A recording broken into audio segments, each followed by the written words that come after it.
오늘은 예수님의 삶을 조금 다른 시선으로 살펴보려 합니다. 많은 사람은 예수님을 단지 위대한 종교 지도자 혹은 좋은 말씀을 남긴 인물로만 생각합니다. 그런데 성경은 예수님의 삶을 그렇게만 설명하지 않습니다. 예수님의 탄생부터 사역, 죽음, 그리고 부활까지 모든 과정이 이미 오래전부터 예고된 하나님의 구원 계획과 연결되어 있다고 말합니다. 그렇다면 예수님의 삶은 정말 우연이 아니라 처음부터 준비된 구원의 길이었을까요? 오늘은 그 질문을 따라 하나씩 천천히 살펴보겠습니다. 먼저 이런 질문을 해볼 수 있습니다. 예수님은 왜 그렇게 특별한 방식으로 태어나셔야 했을까요? 성경에는 메시아, 곧 구원자가 오신다는 예언이 오래전부터 기록되어 있습니다. 이사야서에는 처녀가 잉태하여 아들을 낳을 것이라고 되어 있고, 미가서에는 그 메시아가 베들레헴에서 태어날 것이라고 나옵니다. 그리고 예수님은 실제로 처녀 마리아에게서 태어나셨고 베들레헴에서 태어나셨습니다. 이것이 왜 중요할까요? 예수님의 탄생부터 이미 이분은 하나님이 보내신 구원자다 라는 표지가 붙어 있었기 때문입니다.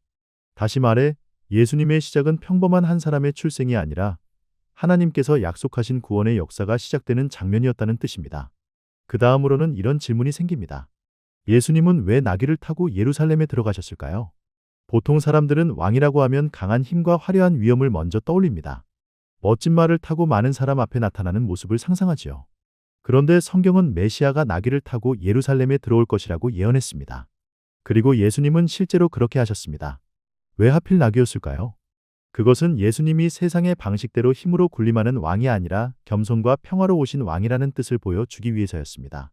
사람들은 눈에 보이는 강함을 기대했지만 예수님은 전혀 다른 모습으로 오셨습니다. 오히려 바로 그 모습이 성경이 말해온 참된 왕의 모습이었습니다. 또 하나 생각해 볼 수 있습니다. 예수님은 왜 갈릴리에서 사역을 시작하셨을까요? 갈릴리는 당시 중심지라고 보기 어려운 곳이었습니다. 사람들의 시선으로 보면 특별히 주목받는 땅이 아니었습니다. 그런데 이사야서는 어둠 속에 있던 갈릴리 땅이 큰 빛을 보게 될 것이라고 기록했습니다. 그리고 예수님은 바로 그 갈릴리에서 말씀을 전하시고 병든 사람을 고치시며 하나님의 나라를 선포하셨습니다. 이 장면이 말해주는 것은 무엇일까요? 예수님은 사람들이 높게 보는 곳에서만 일하신 것이 아니라 빛이 가장 필요한 곳에 먼저 가셨다는 것입니다. 어둠 같던 곳에 빛이 비추듯이 예수님은 절망과 고통이 있는 자리에서 하나님의 뜻을 드러내셨습니다. 그래서 갈릴리 사역은 단지 활동 지역의 문제가 아니라 세상에 참된 빛이 들어오는 시작을 보여주는 사건이라고 할 수 있습니다. 이제 가장 중요한 질문으로 넘어가 보겠습니다. 왜 성경은 예수님을 유월절 어린 양과 연결해서 설명할까요? 출애굽기 12장을 보면 이스라엘 백성이 애굽에서 나올 때 흠없는 어린 양을 준비하게 하셨습니다. 그리고 그 양의 피를 문설주에 바르자 재앙이 넘어갔습니다. 이 사건은 단지 옛날 역사로 끝나는 것이 아니라 앞으로 나타날 더 큰 구원을 보여주는 모형으로 이해할 수 있습니다. 그렇다면 예수님은 어떻게 그 의미를 이루셨을까요? 예수님은 유월절 양을 고르는 때에 예루살렘에 들어가셨습니다. 그리고 십자가 위에서는 우슬초 가지에 적신 신 포도주를 입에 대셨습니다. 여기서 우슬초는 아무 뜻 없이 나온 것이 아닙니다. 유월절 양의 피를 문설주에 바를 때 사용되던 가지이기 때문입니다. 또한 유월절 양은 뼈를 꺾지 말라는 규례가 있었는데 예수님도 십자가에서 뼈가 꺾이지 않으셨습니다. 이 장면들을 보면 무엇이 드러날까요? 예수님의 죽음은 단순한 처형이 아니라 유월절 어린 양이 가지고 있던 의미를 실제로 이루는 사건이었다는 것입니다. 옛날에는 양의 피로 재앙이 넘어갔다면 이제는 예수님의 피로 죄와 사망에서 벗어나는 길이 열렸다는 뜻입니다.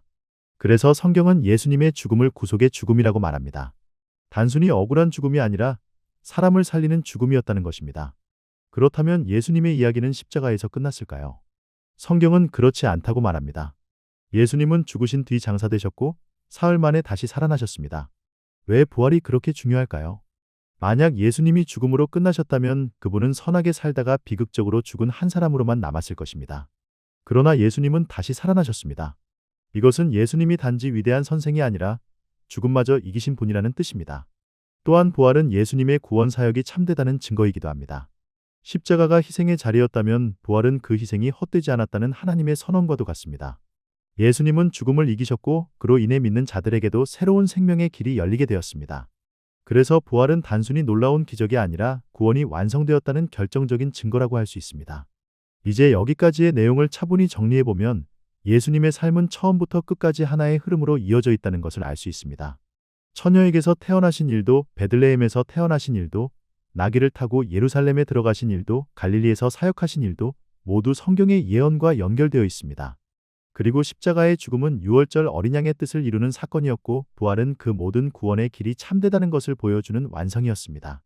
결국 예수님의 삶은 단순히 한 사람의 생애를 기록한 이야기가 아닙니다. 그것은 하나님께서 오래전부터 준비하신 구원의 계획이 역사 속에서 실제로 이루어진 과정이었습니다. 예수님의 탄생과 사역, 죽음과 부활은 각각 따로 떨어진 사건이 아니라 모두 하나의 길로 연결되어 있습니다. 그 길은 바로 사람을 죄와 사망에서 건져내어 하나님께로 돌아오게 하는 길입니다.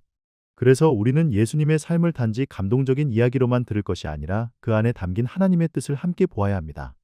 예수님이 왜 오셨는지, 왜 그렇게 사셨는지, 왜 죽으셨고 왜 다시 살아나셨는지를 생각해보면 성경이 말하는 구원이 무엇인지도 조금씩 보이기 시작합니다. 예수님의 삶 전체는 우리를 향한 하나님의 구원 계획이 결코 추상적인 말이 아니라 실제 역사 속에서 이루어진 사실이라는 것을 보여줍니다. 오늘 이 내용을 통해 예수님이 누구신지 그리고 왜 그분의 길이 우리에게 중요한지 조금 더 선명하게 느끼실 수 있으면 좋겠습니다. 성경은 예수님의 삶을 통해 하나님께서 약속하신 구원이 실제가 되었음을 말하고 있습니다. 그리고 그 사실은 오늘을 살아가는 우리에게도 여전히 깊은 의미를 전해주고 있습니다.